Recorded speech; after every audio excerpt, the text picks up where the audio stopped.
I don't know if you know this, but I'm a mum on the run.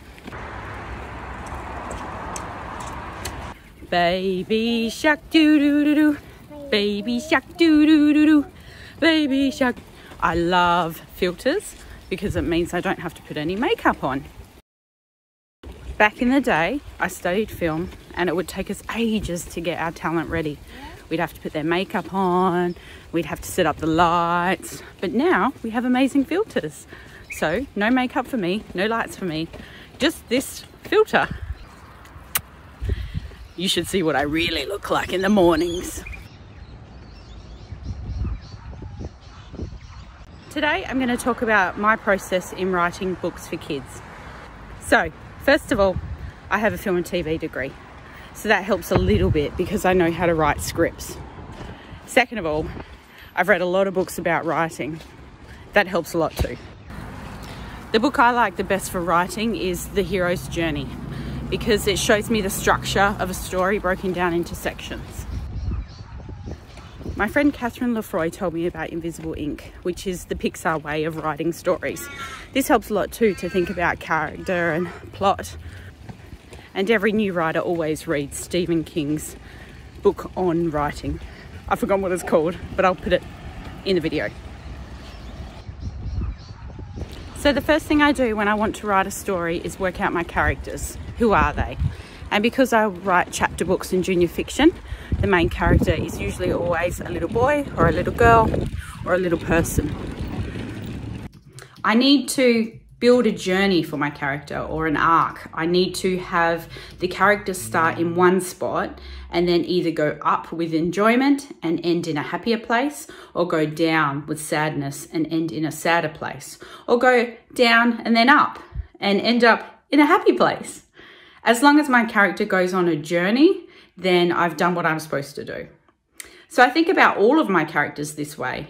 So who is the enemy, or who is the person or the character or the feeling or the emotion or the problem that the main character has to overcome? And that's the key to making the story interesting. There has to be conflict. I like to develop characters that aren't cliche. If I develop a character that feels like it might be a girl or it feels like it might be a boy, I like to switch those up. If I develop a character that's cheeky and sassy, then maybe they're not the kid that always gets in trouble, or maybe they are. So I just have a think about, what people normally think a character would do or be, and then I try and switch it up a bit. Give it a bit of spark or a bit of spunk. Usually I look for inspiration. I'll search the web for pictures that remind me of my character. I've even hired an illustrator off Fiverr to draw my characters to get me moving. Once I've worked out who my characters are and I've stuck some reference pictures around my room, that's when I turn back to the writer's journey and I start to plot out the story. You need to have one main idea, something that the characters are going to do or something that they're going to achieve. And I like to think about my setting as well. How is my setting involved in the story?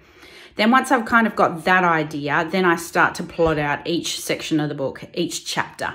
And I use the writer's journey to do that. I make post-it notes and I do the world before things change. Then I move into the middle section where the world changes.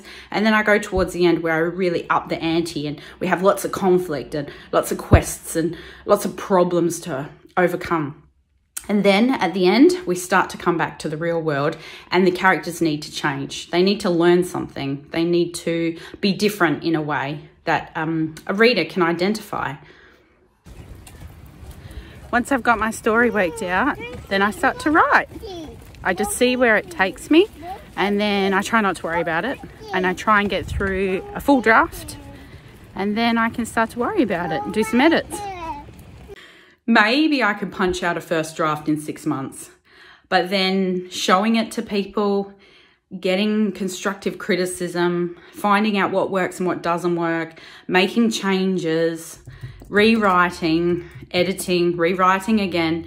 It's a vicious cycle that goes on forever. The hardest part for me is getting time to write. With 2 kids and a job and a house and a family and an extended family, it's almost impossible to find time to write. That's definitely my biggest hurdle.